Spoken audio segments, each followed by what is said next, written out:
तो hello everyone, welcome back to the channel. कैसे हैं आप सभी? स्वागत है आप सभी का हमारे YouTube channel vision path learnings YouTube channel पे। दोस्तों, आज की क्लास में हम पढ़ रहे हैं आवर यूनिवर्स, हमारा ब्रह्मांड। और दोस्तों, ये आपकी क्लास, आप अगर एसएससी की तैयारी कर रहे हैं, एसएससी जीडी, अगर आप SSC CHSL CGL means, SSC GD, SSC Delhi police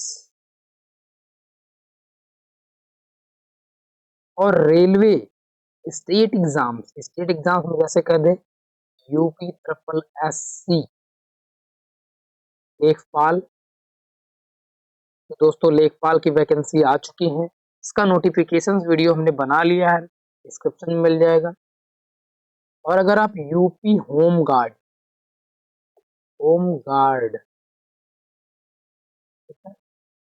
home guard की वैकेंसी आ चुकी है।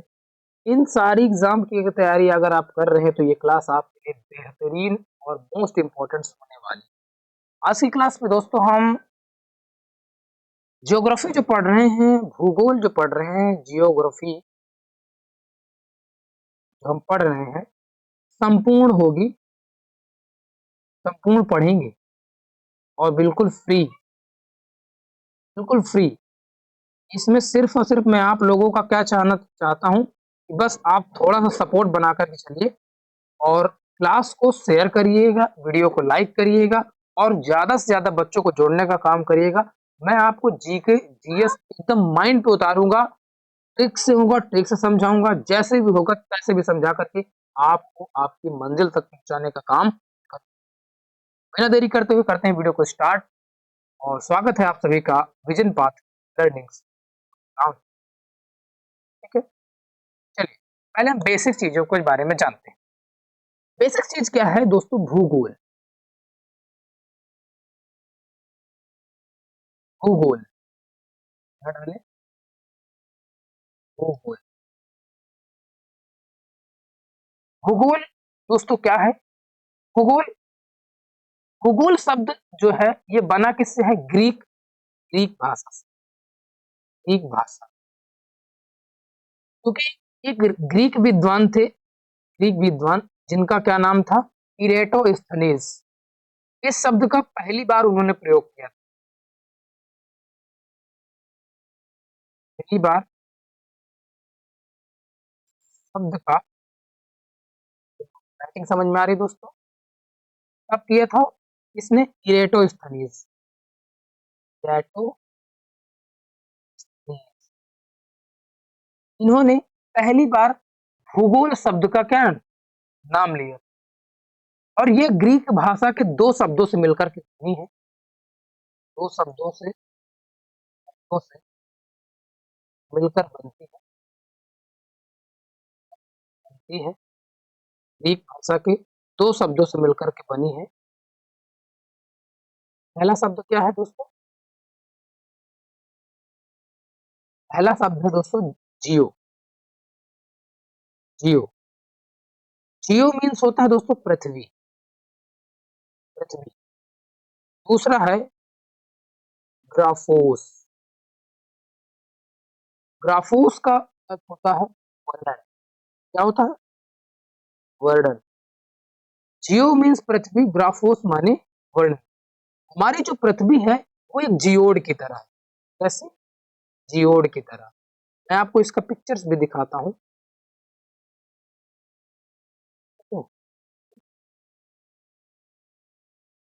इसका पिक्चर्स भी आपको दिखाते हैं।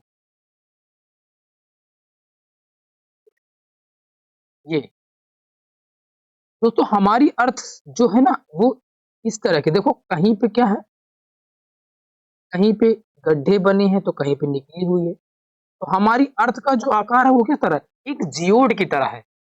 इसी के अध्ययन को क्या कहते हैं? ज्योग्राफी कहते हैं। इतना क्लियर है दोस्तों? आशा करता हूँ आपको ये समझ में आया होगा। हमने पिक्चर भी लगा दिया, ठीक है। ज्योग्राफी, तो जियो मीन्स होता पृथ्वी, ग्राफोस मीन्स होता वर्णन। तो पृथ्वी के अध्ययन को ही हम क्या कहते हैं? ज्योग्राफी कहते हैं। अब समझते हैं भूगोल के जनक कौन? भूगोल जब जो पहले सबसे भूगोल के जनक थे मतलब कि उस समय प्राचीन काल में भूगोल तो वो कौन थे? हिकेटियस। हिकेटियस को माना जाता हिकेटियस को माना जाता है भूगोल के जनक। और वर्तमान अगर भूगोल के जन्म की बात करें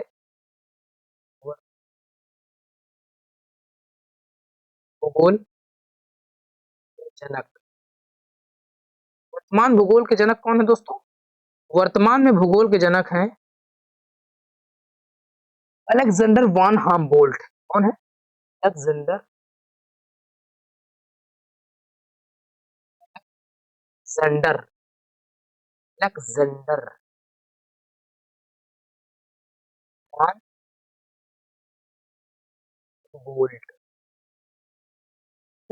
अलेक्जेंडर वॉन हामबोल्ट ये दोस्तों वर्तमान में भूगोल के जनक कहे जाते हैं। क्या दोस्तों? तालमी ने जो भूगोल का एक तालमी तालमी को आप लोग जानते हैं? तालमी कैडिलियस टालमी टालमी एक वैज्ञानिक है। इन्होंने भूगोल का क्या एक परिभाषा दी अगर पूछ ले उन्होंने क्या परिभाषा दी लिखेंगे भूगोल भूगोल पृथ्वी की झलक पृथ्वी की झ बना दिएगा सॉरी पृथ्वी की झलक पृथ्वी की झलक को स्वर्ग में देखने वाला आभामय विज्ञान है दोस्तों। आभामय विज्ञान है ये टालमी ने कहा था। किसने? कैडिनियस और टालमी एक वैज्ञानिक और हैं कैडिनियस कैडिनियस और टालमी ने कहा था। ठीक है क्या कहा था कि भूगोल जो है वो पृथ्वी की झलक को है और इसे को देखने वाला जो आभाय आभाय वो विज्ञान है। ठीक है इतना क्लियर है दोस्तों?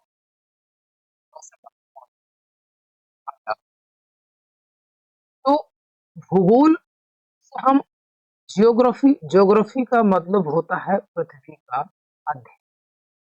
आशा करता हूँ ये सारी जानकारी आपको पसंद होगी। ठीक है आगे चल इतना क्लियर है दोस्तों?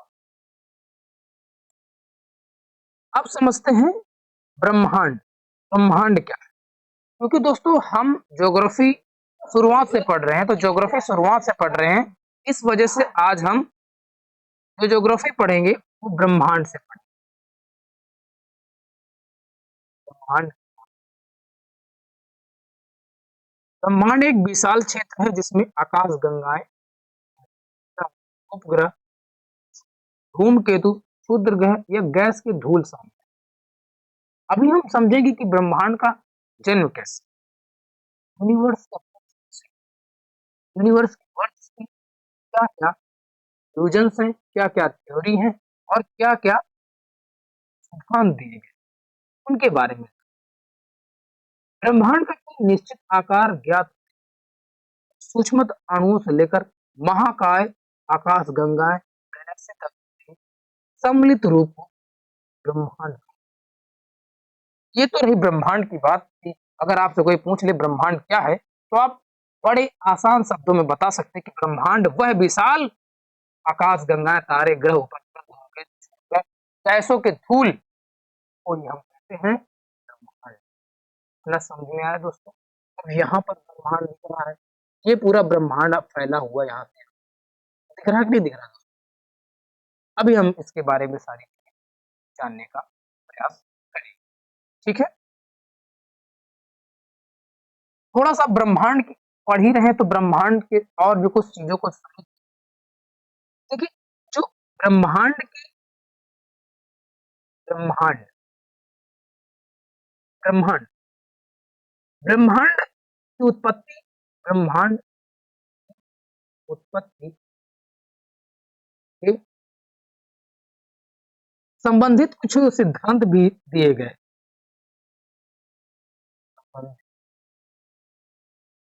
कुछ सिद्धांत, कौन से सिद्धांत दिए गए? ये समझिए। ठीक, पहला जो सिद्धांत दिया गया वो दिया गया महाविस्फोटक सिद्धांत, जिसे बिग बैंग कहा गया है। बिग बैंग सबसे ज्यादा जो है, ये सबसे ज्यादा मान्य सिद्धांत था बिग बैंग, जिसे हिंदी में कहते हैं महाविस्फोटक महाविस्फोट सिद्धांत सिद्धांत ठीक है, ये इसे कहा गया। और ये इस महा बिग बैंग का जो है किसने प्रतिपादन किया? तो इसका प्रतिपादन करते हैं एब्जाज लेमेंतेरे। चार्ल्स लेमेंतेयर लेमेंतेयर इसी में थे जा एब्जाज लेमेंतेयर। दूसरा जो दिया दूसरा जो सिद्धांत है, दूसरा सिद्धांत दिया साम्य अवस्था या सतत अवस्था, साम्य अवस्था। ये किसने दिया? तो ये दिया Thomas gold and herbal Bardi ने। किसने? थॉमस, ज्यादा मोटा चल रहा है क्या दोस्तों? थॉमस थॉमस गोल्ड, सही कह रहे हैं, थॉमस गोल्ड एवं हर्बल, हरमन लिख सकते हो, हर्बल हरमन बार्डी, ये दो, इन्होंने कहा कि साम्य अवस्था का सिद्धांत दिया।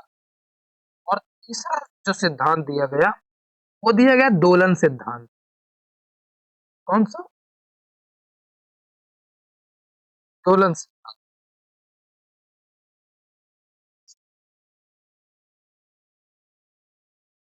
ये किसने दिया? दोलन सिद्धांत जो दिया था, ये किसने दोस्तों दिया? डॉक्टर एलन संडेजा ने। किसने?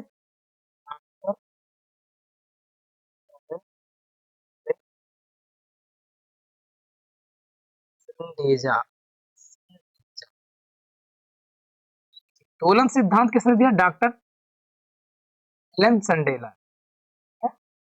तो अगर सबसे अगर महत्वपूर्ण और सबसे इंपॉर्टेंट अगर जो था, जो सबसे मान्य रहा, वो कौन सा था?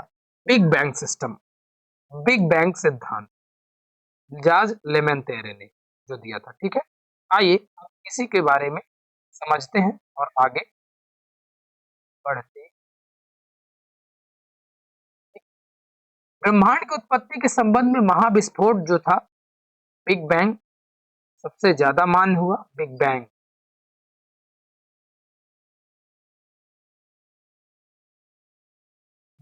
सबसे मान्य हुआ। सर्वाधिक मान्य सिद्धांत जिसका प्रतिपादन बेल्जियम के खगोल एवं पादरी जॉर्ज लेमेंतेरे ने किया, जॉर्ज लेमेंतेरे ने किया। इसके बाद रॉबर्ट वेगनर ने इस सिद्धांत की क्या करी? व्याख्या की। रॉबर्ट वेगनर ने बताया और इसकी व्याख्या भी की कि कौन है रॉबर्ट वेगनर। ये रॉबर्ट वेगनर है और ये जॉर्ज लेमेंतेरे है। इन्होंने बताया कि ब्रह्मांड की जो सच में उत्पत्ति हुई थी वो इसी इन्हीं के सिद्धांत पर हुई। ठीक है, महाविस्फोटक सिद्धांत जो दिया वो महाविस्फोटक सिद्धांत बिग बैंग के अनुसार बिग बैंग का क्या हो जाता है, लेकिन होता है। आरंभ आरंभ में जब बताया, जब बिग बैंग कैसे थ्योरी, बिग बिग बैंग मांगने के देखो रीजंस क्या है। बिग बैंग आरंभिक वे सभी पदार्थ जो थे जिनसे ब्रह्मांड बना वो अति छोटे गोलक एक ही परमाणु थे, मतलब एक छोटे से परमाणु की एकदम गोला था। फिर क्या हुआ, इसमें एक अचानक से विस्फोट हुआ, और विस्फोट हुआ और धीरे से एकदम सुनसान शांति आकाश में बहुत तेजी से प्रकाश फैला, और अत्यंत सूक्ष्म एवं तापमान तथा घनत्व अनंत था, और एकदम सूक्ष्म था, और इसका तापमान काफी तेज था, और ये अचानक से ब्लास्ट कर जाता है। ठीक है, और ब्लास्ट कर जाता है तो ये बिखर जाता है, और बिखर जाता है, और फिर इसी से निकलते हैं अनेकों लाखों करोड़ों क्या गैलेक्सियां, ये आप दिख रहे होंगे, देखो गैलेक्सी निकल रही हैं, अनेकों इसी तरह की गैलेक्सी निकल करके बनना शुरू होती है, और धीरे धीरे क्या होता है, और यही कहलाता है महाविस्फोट, ब्रह्मांडी विस्फोट, जिसे बिग बैंग कहा गया। अचानक पदार्थ सारे बिखर गए और सामान्य पदार्थ निर्मित हुए, और अलगाव के कारण काले पदार्थ बने, जिनके समूहन से अनेक ब्रह्मांडी पिंड बने। और वैज्ञानिकों ने जो इसका एक विश्वास दिया, और उन्होंने इस घटना को आज से लगभग 13.7 अरब साल पहले मानी। ये घटना कब हुई थी? 13.7 अरब वर्ष पूर्व ये घटना मानी। ठीक है, और यानी, और महाविस्फोट लगभग कितना, 10 अरब वर्ष पश्चात, यानी आज से 4.5 अरब वर्ष पूर्व सौर मंडल बना। सौर मंडल का जो उद्गम हुआ, सौर मंडल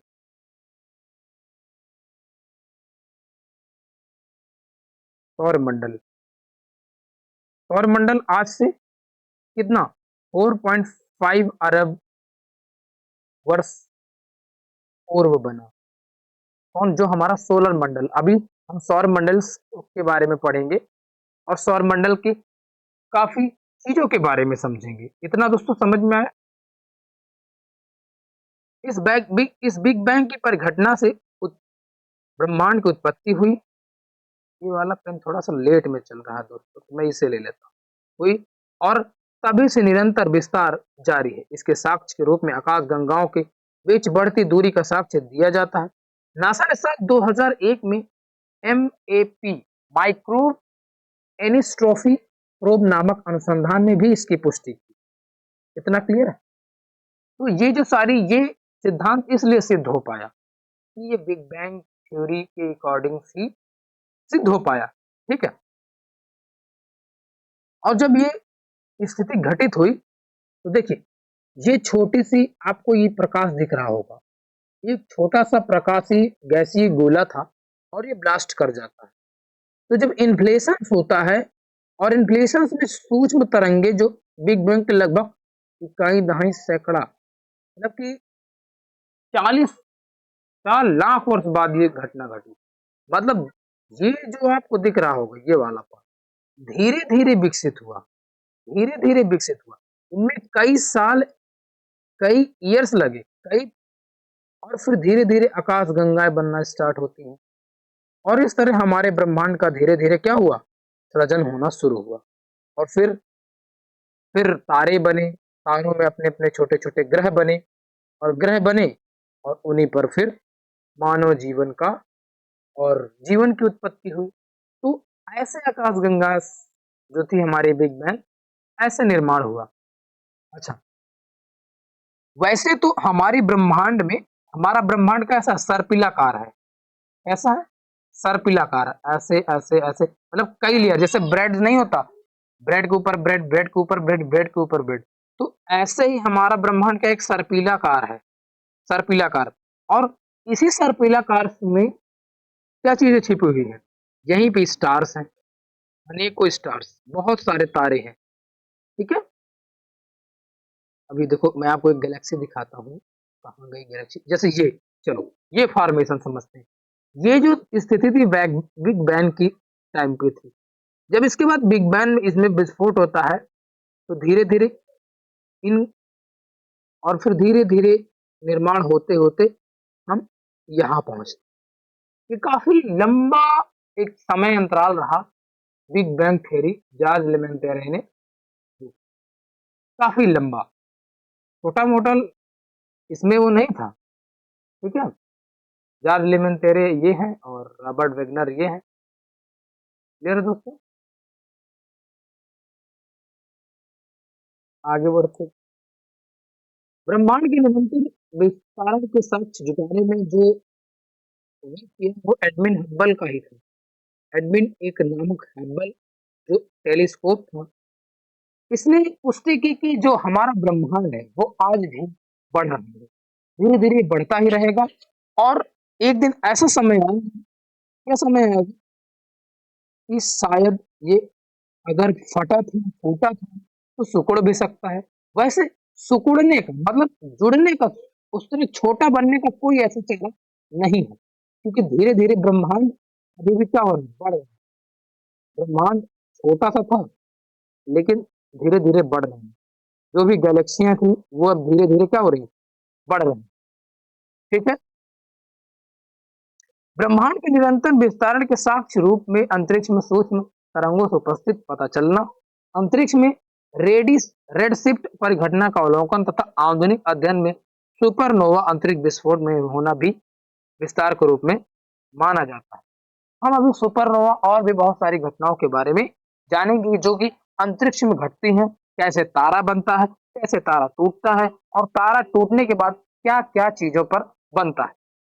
नासा ने साल 13 जून 2001 को डेविड विकल्सन, विकल्सन नहीं कहते दोस्तों, विल्किसन के नेतृत्व में बिग बैंग की पुष्टि हेतु मैप परियोजना, माइक्रोब एंटीट्रोफी प्रोब एमएपी का प्रयोग शुभारंभ किया। और मैप एक खोजी उपग्रह है, इसे प्राप्त चित्रों से बिग बैंग की पुष्टि होती है। और 11 फरवरी 2013 ईस्वी को इस आधार पर नासा ने ब्रह्मांड की आयु का 13.7 अरब वर्ष निर्धारण किया और इन्हीं के नाम पर 2003 को WMAP इसका नाम दे दिया।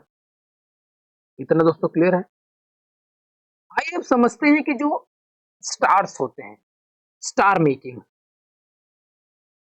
स्टार मेकिंग वो कैसे बने, तारों का फॉर्मेशन कैसे हुआ, स्टार फॉर्मेशन।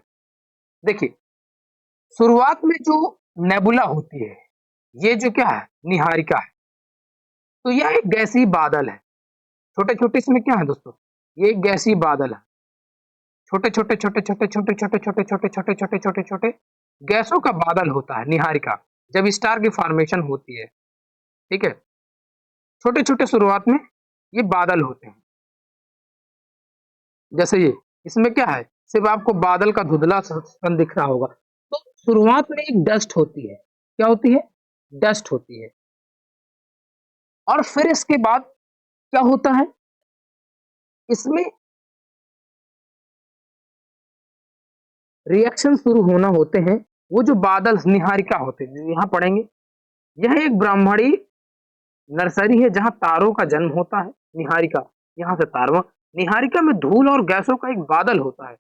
सभी तारों का जन्म निहारिका में होता है, सिर्फ कुछ दुर्लभ अवसरों को छोड़कर जिनमें दो न्यूट्रॉन तारे एक श्याम विवर बनते हैं। और वैसे भी न्यूट्रॉन तारे और श्याम विवर मृत तारे माने जाते हैं, पाए जाते हैं, और जिनमें गैसों में हाइड्रोजन और हीलियम अन्य अनाकृत प्लाज्मा गैसें होती हैं।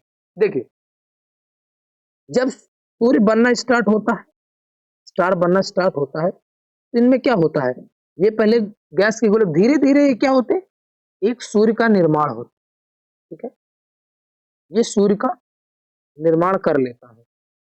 सूर्य का निर्माण जब हो जाता है, ठीक है, सूर्य का निर्माण हो जाता है, तो इसमें क्या होते हैं, इसमें हाइड्रोजन H2O प्लस CH4 और CH2O2, ये सारे जितने भी डस्ट पार्टिकल्स होते हैं, ये आपस में क्या करते हैं, हाइड्रोजन रिएक्शंस करते हैं।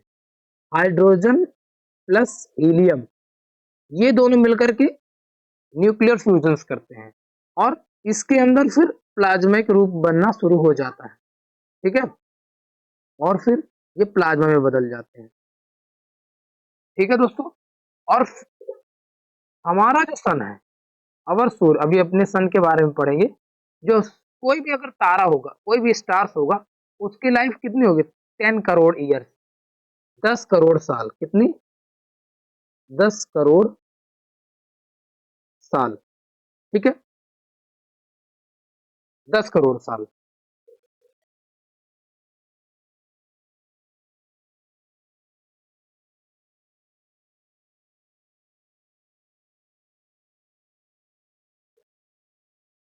ओके, 10 करोड़ साल होता है।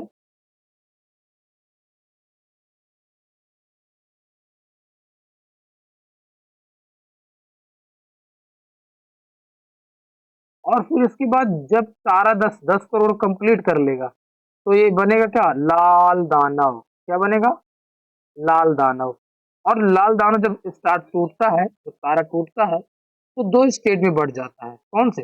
दो स्टेज में बढ़ जाता है, जिसे ओरियन नेबुला कहते हैं, ठीक है। और जो कि कभी कभी आपको आसमान में टूटता हुआ तारा दिखेगा, वो टूटता हुआ तारा नहीं दिखेगा, ठीक है। पल्सर एंड क्वेसर, दो नाम बनते हैं, पल्सर और एक बनता है क्वेसर, ठीक है। और ये चंद्रशेखर सीमा आप जानते हैं? चंद्रशेखर सीमा, चंद्रशेखर सीमा से, चंद्रशेखर सीमा से अगर स्टार क्या हुए? छोटे हुए, तो वो क्या बनाएंगे? वो बन जाएंगे लाल दानव। लाल दानव बना करके बुझ जाएंगे। क्या जाएंगे? बुझ जाते हैं। जब ये मतलब इनके अंदर की एनर्जी खत्म होती है स्टार्स की, तो स्टार्स की एनर्जी जब खत्म होती है, तो ये बनते लाल दानव है। और जैसे ही इसकी एनर्जी खत्म होगी, तो ये दो स्टेजों में, दो दो स्टेज में बढ़ते हैं। पल्सर, ये देखिए, पल्सर और क्वेसर, ठीक है, और ब्लैक होल, ब्लैक होल। और ये ब्लैक होल क्या करते हैं? ब्लैक होल जो है, ब्लैक होल क्या करते हैं? मतलब पहले निहारिका, जैसे होती निहारिका से क्या बनेंगे? नेबुला, मतलब निहारिका नेबुला, स्टार्स। स्टार के बाद ये क्या बन जाएंगे? लाल दानव। और लाल दानव से दो, एक फॉर्मेशन इधर चला जाता है और दो इधर बनते हैं, ठीक है। ये स्टार मेकिंग का एक प्रोसेस होता है। ओके। सन का जो टेम्परेचर होता है, टेम्परेचर अभी हम समझेंगे सारे, ये समझिए, ठीक है। निहारिका के कुछ प्रकार होते हैं, जैसे पहली उत्सर्जन निहारिका, ये सबसे सुंदर और रंग बिरंगी होती है। ये बने रह, ये बने रह तारों से प्रकाशित होती हैं। उदाहरण के लिए चील, झील निहारिका, ये आपको दिख रही है, ये बहुत एकदम सुनहरी होती है। इसके बाद परावर्तन निहारिका, यह तारों के प्रकाश को परावर्तित करती हैं। और ये तारे या तो निहारिका के अंदर होते हैं या पास में होते हैं। श्याम निहारिका, अरे यार ये थोड़ा सा यहाँ मिल गया, ठीक है। श्याम निहारिका, ये अपने पीछे आने वाली प्रकाश को एक दीवार की तरह रोक देती है, और यही कारण है कि हम अपनी आकाशगंगा में बहुत दूर तक नहीं देख सकते, ठीक है। जो हमारी श्याम, हमारी जो आकाशगंगा है, हमारी आकाशगंगा क्या नाम है? मिल्की वे। क्या नाम है? मिल्की वे। जिसे हम क्या कहते हैं? दुग्ध मेखला, दुग्ध मेखला। हाँ, ये हमारी खुद की आकाशगंगा है, और हमारी आकाशगंगा में ये श्याम निहारिका है। तभी हम अपने सिर्फ क्या कर पाते हैं? अपनी आकाशगंगा में दूर तक नहीं देख सकते।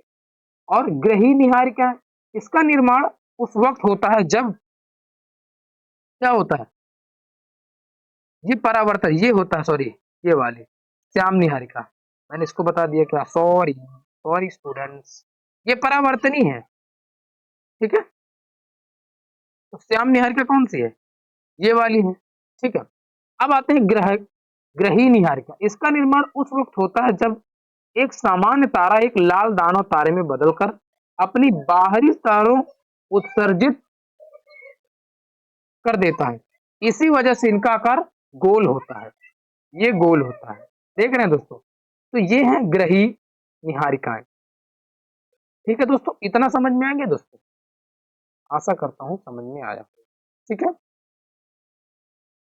अब आते हैं दोस्तों, इतना ये जो सिस्टम रहा हमने समझा। अब समझते हैं अपने सौर मंडल के बारे में। आवर सोलर सिस्टम, हमारा सौर परिवार। देखा दोस्तों, हमारा सौर मंडल कितना बड़ा है, कितना विशाल है। तो आज की क्लास में सौर मंडल भी कंप्लीट कर लेते हैं। सूर्य के चारों ओर जो चक्कर लगा रहे हैं, ये हमारा कौन है? मर्क्यूरी, वीनस, अर्थ, मार्स, और ये है जुपिटर, सैटर्न, यूरेनस और नेपच्यून। सभी ग्रहों के बारे में पढ़ेंगे, लेकिन आज सबसे पहले पढ़ेंगे आवर सन, सूर्य के बारे में। ये क्या है? हमारा सन। तो सन के बारे में पहले पढ़ेंगे। आइए पहले कुछ समझते हैं कि हमारे सौर मंडल के घटक कौन कौन से हैं। सौर मंडल के घटक सन, पहले हम सन के बारे में पढ़ते हैं। ये हमारा क्या है? सूर्य ग्रह, सूर्य के साथ मिलकर बने हैं ग्रह। इसके बाद है सैटेलाइट्स, उपग्रह। बिल्कुल हिंदी मीडियम वाले समझें, क्षुद्र ग्रह, क्षुद्र ग्रह, धूमकेतु, धूमकेतु, इन सभी के बारे में हम पढ़ेंगे। उल्काएं, उल्काएं, इन सारी चीजों का अध्ययन हम सौर मंडल के घटकों के अध्ययन पे करते हैं। और आज की क्लास, अब हम पढ़ते हैं सौर मंडल में अपने सूर्य की पहले ग्रहण। सारी चीजें एकदम डिटेल से पढ़ते हुए चलेंगे। ठीक है दोस्तों, हमारा सौर परिवार, सौर मंडल, हमारे सौर मंडल के जो चारों ओर चक्कर लगाने वाले जो ग्रह हैं, सूर्य के चारों ओर चक्कर लगाने वाले ग्रहों को क्या कहा जाता है? ग्रह कहते हैं। और क्षुद्र ग्रह, धूमकेतु, उल्काओं, अन्य आकाशीय पिंडों के समूह को सौर मंडल कहते हैं। ये हमारा सौर मंडल है, ये सौर मंडल। सौर मंडल में ये प्लैनेट्स, ये प्लैनेट्स, ये तो प्लैनेट है। लेकिन यही नहीं दोस्तों, क्षुद्र ग्रह भी हैं, धूमकेतु भी हैं, उल्काएं भी हैं। इन्हीं सारे के समूह पिंडों को क्या कहते हैं? सौर मंडल। सौर मंडल को, मंडल में जो है सूर्य का प्रभुत्व है, क्योंकि सौर मंडल निकाय द्रव्य का लगभग 99.999 द्रव्य सूर्य से निहित है। सौर मंडल के समस्त ऊर्जा का स्रोत भी सूर्य ही है। सूर्य हमारा जो, हमारी जो मिल्की वे है, मिल्की वे है, ये मिल्की वे है। तो मिल्की वे का जो ये वाला हिस्सा है दोस्तों, कौन सा? हमारी मिल्की वे आकाश गंगा के सोलर सिस्टम पे हम कहाँ पे हैं? या यहाँ पे हमारा सोलर सिस्टम है, और यहीं पे सोलर सिस्टम है। ओके, और सोलर सिस्टम में ये हमारे प्लैनेट्स हैं जी, और यहीं पे हमारे छोटे छोटे ग्रह हैं। मतलब समझ रहे हो, हम तो सिर्फ अपने मिल्की वे गैलेक्सी के छोटे से कोने में हैं। और हमारी जो मिल्की वे का क्या नाम है? अभी मैंने बताया था, मिल्की, आकाशगंगा क्या नाम? मिल्की वे। मिल्की वे को हिंदी में कहते हैं दुग्ध मेखला, दुग्ध मेखला। हमारी आकाशगंगा क्या नाम है? दुग्ध मेखला। सौर मंडल की ऊर्जा समस्त स्रोत, जो ऊर्जा है हमारी अर्थ का, हमारे जितने भी सारे प्लैनेट्स हैं, उन सारे प्लैनेट्स का जो प्रधान कौन है? सूर्य ही है। ठीक है, लेकिन सौर मंडल से बाहर बिल्कुल एक जैसा दिखने वाला जुड़वा पिंडों का एक समूह है, ऐसा है। अब आज की क्लास में सूर्य पढ़ेंगे। सूर्य की कुछ प्रमुख संरचना है। देखिए, सौर मंडल में जब हमारे सूर्य का फॉर्मेशन होता, तो उसमें H2 हाइड्रोजन प्लस हीलियम का नाभिकीय संलयन, नाभिकीय संलयन से हुआ, इसका फॉर्मेशन हुआ। तो सूर्य का जो सबसे अंदर वाला कोर है, इसे तो कोर कहते हैं। क्या कहते हैं? ये कोर है। और इसकी जो ये वाली लेयर है इसे कहते हैं रेडियोधर्मी क्षेत्र। ये क्या है? रेडियोधर्मी क्षेत्र। इस वाले क्षेत्र को संवहन क्षेत्र कहते हैं। ठीक है। और जो आपको ये वाला फॉर्मेशन दिख रहा होगा, ये वाला, इसमें यहां पे सूर्य का क्या है? प्रकाश मंडल, फोटोस्फीयर। और इस वाले क्षेत्र को वर्णमंडल कहते हैं। और इस लेयर को क्या कहते हैं? कोरोना कहते हैं। क्या है? कोरोना। ओके। और जो सूर्य है हमारा, सूर्य सूर्य सूर्य हमारे दुग्ध मेखला में, कहा? दुग्ध मेखला से 30,000 किलोमीटर दूर है। कितना? 30,000 प्रकाश वर्ष। 30 के प्रकाश वर्ष दूर है। देखो दोस्तों, जब भी हम कभी क्या करते हैं कि अपने ब्रह्मांड के क्षेत्रों, जब आकाशीय पिंडों की दूरी की बात करते हैं तो उसे किलोमीटर पे नहीं मापते। सॉरी, मैंने किलोमीटर कह दिया हो तो उसके लिए सॉरी। हम प्रकाश वर्ष में मापते हैं। इसमें प्रकाश वर्ष, लाइट ईयर। ठीक है, लाइट ईयर्स में मापते हैं प्रकाश वर्ष को। सूर्य के जो अंदर का तापमान है, ठीक है,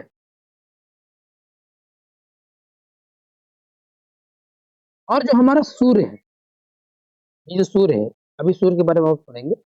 जो हमारा सूर्य है, सूर्य हमारे मिल्की वे का जो चक्कर लगाता है, मिल्की वे का जो चक्कर लगाता है, यहाँ पे सूर्य है, वो 240, कितना? 240 किलोमीटर पर सेकंड्स की स्पीड से गति कर रहा है। और इसका जो परिक्रमण काल होता है, कितना? सूर्य का परिक्रमण काल दुग्ध मेखला के केंद्र के चारों ओर घूमने में लगभग 25 करोड़ साल लगते हैं। कितने? 25 करोड़ साल। 25 करोड़ साल का क्या लगा लेता है?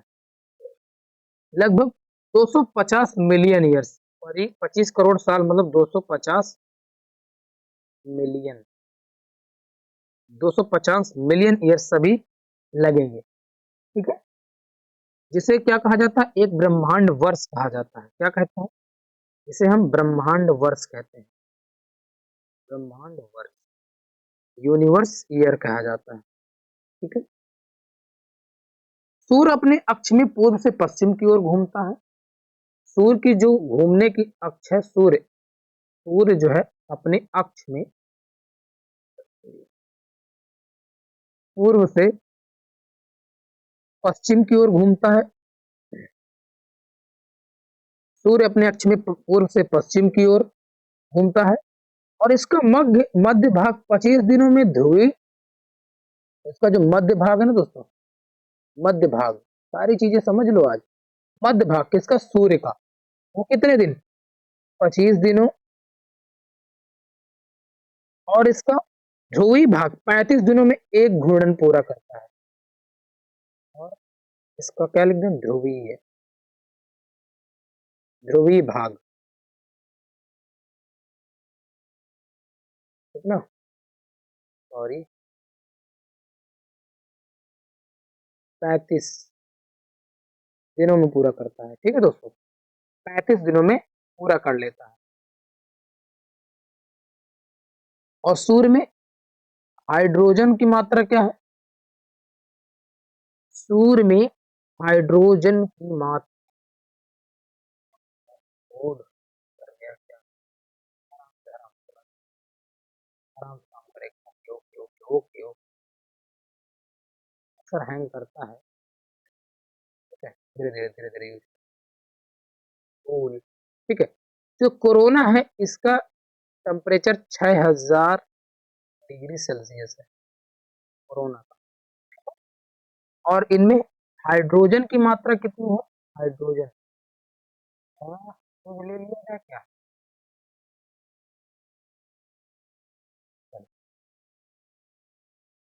H2 हाइड्रोजन की मात्रा दोस्तों 70% है। और वहीं हीलियम की बात करूं, हीलियम है 26.5%। किसमें? हमारे सन में। ठीक है। इसके बाद सूर्य का जो केंद्र का भाग कोर कहलाता है वो तो मैंने बता दिया। इस भाग को क्या कहते हैं? कोर कहते हैं। हम्म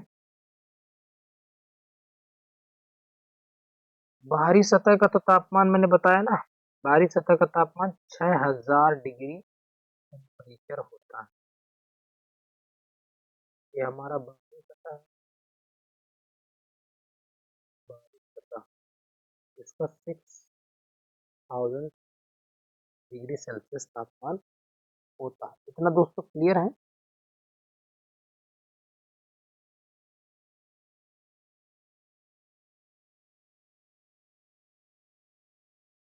सूर्य की जो उम्र होती है, सन की उम्र 5 करोड़ साल, रोज 10 करोड़ साल होती है, 10 करोड़ साल होती है।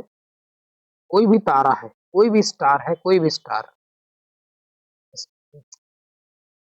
गलत किया यार। कोई भी स्टार वो कितने 10 साल, 10 करोड़ साल जीता है। और अभी हमारे सूर्य को, हमारा जो सौरमंडल का सूर्य है वह 5 करोड़ साल तक का हो चुका है। ठीक है दोस्तों।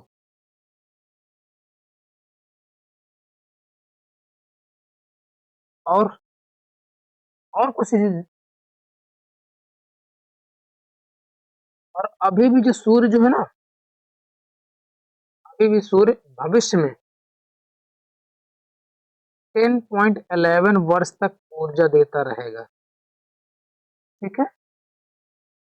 और आपको पता है हमारे सौर मंडल में ये चीजें,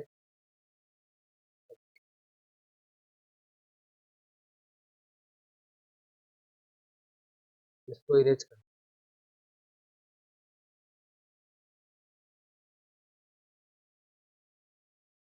चलिए आगे बढ़। तो दोस्तों ये है अपनी मिल्की वे। कौन सी? ये दोस्तों अपनी मिल्की वे है। This is our milky way galaxy. और सूर्य दोस्तों ये है, ये छोटा सा दिख रहा है, आवर सन। और यहीं पर हमारा सौर परिवार है। ये 200, कितना मैंने बता दिया, 40 किलोमीटर पर घंटे की रफ्तार से इसका चक्कर लगाता है। ठीक है। और यहाँ ये हमारे कोर है, अपने मिल्की वे का कोर। और जो भी स्टार टूटता है, टूटने के बाद डायरेक्ट तो कहाँ चला जाता है? यहीं चला जाता है। और यहाँ से इसकी दूरी कितनी है? 30,000 वर्ष दूरी है। ओके। तो यहाँ पे, और हमारा जो यूनिवर्स है, हमारे जो मिल्की वे यूनिवर्स में मिल्की वे है, ये सर्पिलाकार है। और इसके यहाँ कोने में जो आपको आसमान में तारे दिखाया करते हैं, यहाँ पे बहुत बड़े बड़े तारे हैं, खूब तारे हैं। ठीक है। तो इतना और जानकारी आपको क्या करना है, एग्जाम पॉइंट ऑफ व्यू से जो चीजें हैं मैंने बता दी। ठीक है। अगर क्वेश्चंस कभी पूछ ले कि सूर्य से आकाश गंगा की कोर की दूरी कितनी है, तो बता दीजिएगा 30,000 किलोमीटर। सूर्य जो है सन मिल्की वे का एक चक्कर कितने साल में लगाता है? 240, मतलब 10 करोड़ साल। 10 करोड़ साल नहीं, 10 करोड़ साल नहीं, मैंने क्या बता, sorry sorry sorry sorry sorry sorry sorry sorry दोस्तों, सॉरी। ठीक है। एक चक्कर लगाने में कितना? 25 करोड़ साल लग जाता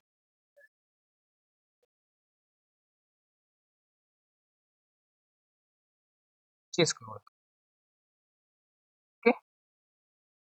5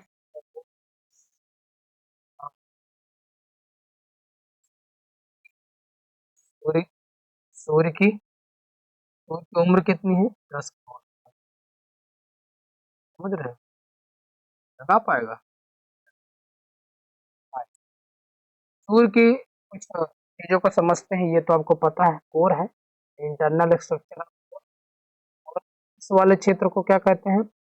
रेडिएटिव जोन से विकिरण क्षेत्र कहते हैं। और जोन जो है संवहन क्षेत्र होता है, ये वाला संवहन क्षेत्र। सतह के नीचे जो प्रवाह होते हैं सब फ्लोज करते हैं। फोटोस्फीयर इस वाले लेयर को व्हाइट कलर लेयर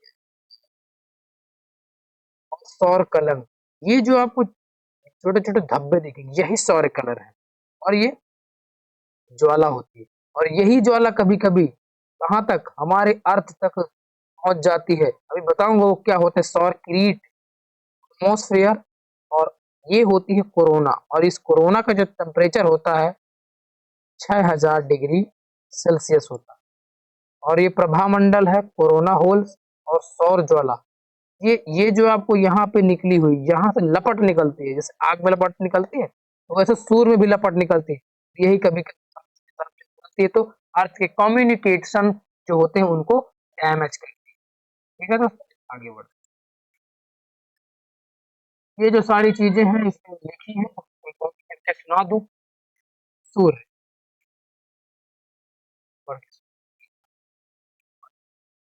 चलो सूर्य सौरमंडल का प्रधान है।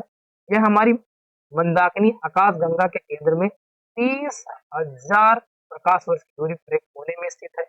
ये कोने में स्थित है कौन? सूर्य। ये दुग्ध मेखला मंदाकिनी के केंद्र के चारों ओर 250 किलोमीटर प्रति घंटे की गति से परिक्रमा कर रहा है। इसका परिक्रमण काल दुग्ध मेखला के केंद्र के चारों ओर एक बार घूमने में 25 करोड़ 250 मिलियन वर्ष है, जिसे ब्रह्मांड में कॉस्मोस ईयर कहते हैं। यह सूर्य अपने अक्ष के पूर्व से पश्चिम की ओर घूमता है। इसका मध्य भाग 25 दिनों व ध्रुवीय भाग 35 दिनों में एक घूर्णन करता है। सूर्य एक गैसीय गोला है जिसमें हाइड्रोजन 71%, हीलियम 26.5% है एवं अन्य तत्व 0.5% होता है। सूर्य का केंद्रीय भाग कोर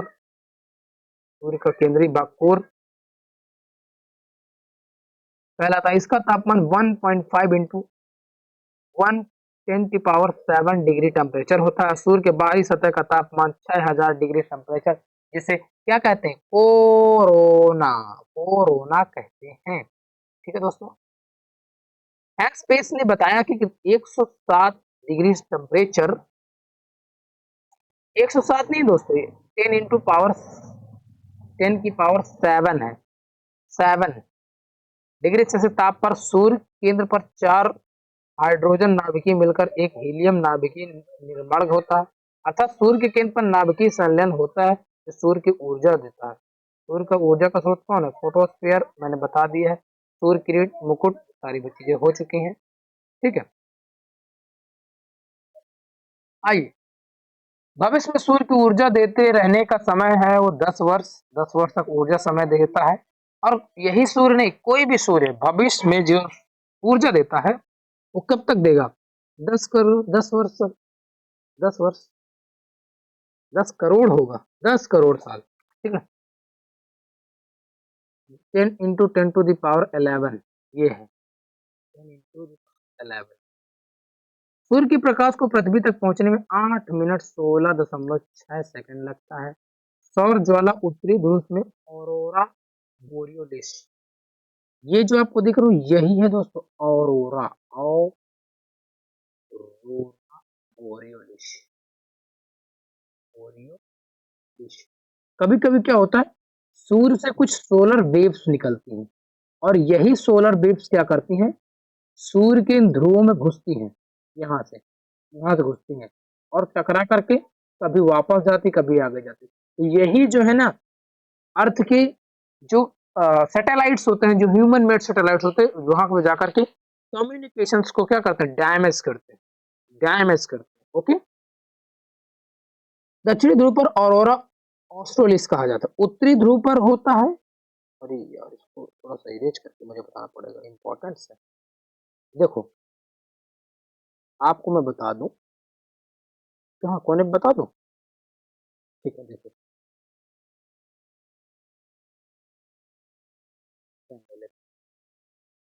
देखो हमारा हमारा जैसे ये हमारी पृथ्वी है, ये क्या हमारी पृथ्वी, इसको छोटा करते हैं, तो हमारी पृथ्वी का जो नॉर्दर्न हेमिस्फीयर है, ये साउदर्न हेमिस्फीयर है, ठीक है। ये नॉर्दर्न हेमिस्फीयर है और ये साउदर्न हेमिस्फीयर। तो जो नॉर्दर्न हेमिस्फीयर है, तो दक्षिणी ध्रुव पर, दक्षिणी ध्रुव, उत्तरी उत्तरी ध्रुव पर क्या होता है, ऑरोरा बोरियोलिस, ऑरोरा बोरियोलिस,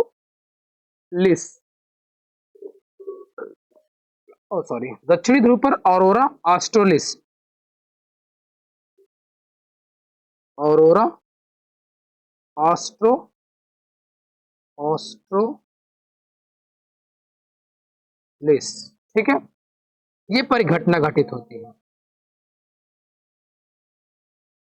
इतना क्लियर है। सूर्य के धब्बे चलते हुए गैस के खोल का तापमान आसमान के तापमान से 1500 डिग्री सेल्सियस से कम होता है। सूर्य के धब्बे के एक पूरे चक्र 22 वर्ष का होता है और पहले 11 वर्ष तक यह धब्बा बढ़ता है और 11 वर्ष के बाद यह धब्बा घटता है। जब सूर्य की सतह पर धब्बा दिखलाई पड़ता है, उस समय पृथ्वी पर चुंबकीय झंझावट, मैग्नेटिक स्टॉर्म उत्पन्न होते हैं। समझ रहे हैं? जब अगर स्टॉर्म्स आएंगे तो यहाँ पर पृथ्वी पर झनझनाहट उत्पन्न होती है, ठीक है। इससे चुंबकीय सुई की दिशा में बदल जाती है और रेडियो, टेलीविजन, बिजली चलित मशीन आदि में गड़बड़ी उत्पन्न होती है। ये जो वेव्स जाती हैं, तो इनसे इन सारी चीजों को प्रभाव होता है। कभी क्वेश्चन पूछ लिया जाए कि जो स्टॉर्म्स आते हैं, स्टॉर्म्स स्टॉर्म्स के उत्पन्न के कारण कौन कौन सी घटनाएं घटित होती हैं, तो उनपे ये अगर पूछा जिस ऑप्शन में होगा, रेडियो, टेलीविजन, बिजली चलित मशीनें, गड़बड़, इसी को टिक कर दिया। सूर्य का व्यास लगभग 13,92,000 किलोमीटर है, जो कि पृथ्वी के व्यास का लगभग 110 गुना है। और सूर्य हमारी पृथ्वी से लगभग 13 लाख गुना बड़ा है। कितना लाख गुना बड़ा? 13 लाख गुना बड़ा है। और पृथ्वी को सूर्य ताप का 2 अरबवां भाग मिलता है अगर क्या किया जाए। और मध्य रात्रि का अर्थ है सूर्य का ध्रुवीय व्रत में देर तक चमकना, और मध्य रात्रि सूर्य का आर्कटिक क्षेत्र में दिखाई देता है। ठीक है दोस्तों, ये जो सारी इंफॉर्मेशन थी आप इनको स्क्रीनशॉट ले लीजिए, ठीक है। आप इसे स्क्रीनशॉट ले लीजिए तो आप इनको अपना शॉर्ट नोट्स बना सकते हैं, ठीक है। इतना क्लियर है दोस्तों? ये सारी चीजें आप अपना एक शॉर्ट नोट्स बना। तो आज की क्लास यहीं तक समझने का प्रयास रखेंगे और पिछली क्लास में हम दोस्तों पढ़ेंगे आवर प्लैनेट्स, सोलर सिस्टम नहीं, सौर परिवार नहीं। आज तो हमने क्या पढ़ा, सूर्य तक पढ़ा। सूर्य की जितनी भी सारी जानकारियां थी हमने समझ ली हैं। आप लोग जो है इसका रिविजन करके पिछली क्लास में आइए और नेक्स्ट क्लास प्लेलिस्ट बना देंगे हम, प्लेलिस्ट, और आप लोग एक एक करके क्लासों को वॉच करते जाइए और आप अपने कोर्स को कंप्लीट करते जाइए। फिर मिलते हैं नेक्स्ट क्लास में। अगर क्लास आपको पसंद आई हो, अच्छी लगी हो, अभी हमने स्टार्ट किया है, आगे देखिए हम कैसे आपको पढ़ाते हैं और अच्छा इम्प्रूवमेंट्स करने की कोशिश करेंगे। आप लोग भी पढ़ते रहिए, हंसते रहिए, मुस्कुराते रहिए। और आज का आपको बिल्कुल जो हमारा एप्लीकेशन था, जो पहले वाला सॉफ्टवेयर था, वो उसमें थोड़ी कुछ दिक्कत आ जाने की वजह से हम फिर इस वाले एप्लीकेशंस का यूज करना स्टार्ट किए हैं। तो अभी आपको क्लास कैसी लगी? अगर इसकी पीडीएफ चाहिए आपको तो हम इसका पीडीएफ आपको दे देंगे। पीडीएफ के लिए आप हमारे टेलीग्राम को ज्वाइन कर सकते हैं। हमारा टेलीग्राम, ठीक है, टेलीग्राम चैनल है विजन पाथ लर्निंग। डिस्क्रिप्शन में आप पीडीएफ यहाँ से मिल सकती है आपको, ठीक है। चलिए, आशा करता हूँ आपको वीडियो पसंद आया होगा। लाइक जरूर कर दीजिए और कमेंट करिए। चैनल को मैं नया तो सब्सक्राइब जरूर कर दीजिए, ठीक है। फिर मिलते हैं नेक्स्ट क्लास में, तब तक के लिए love you all, take care.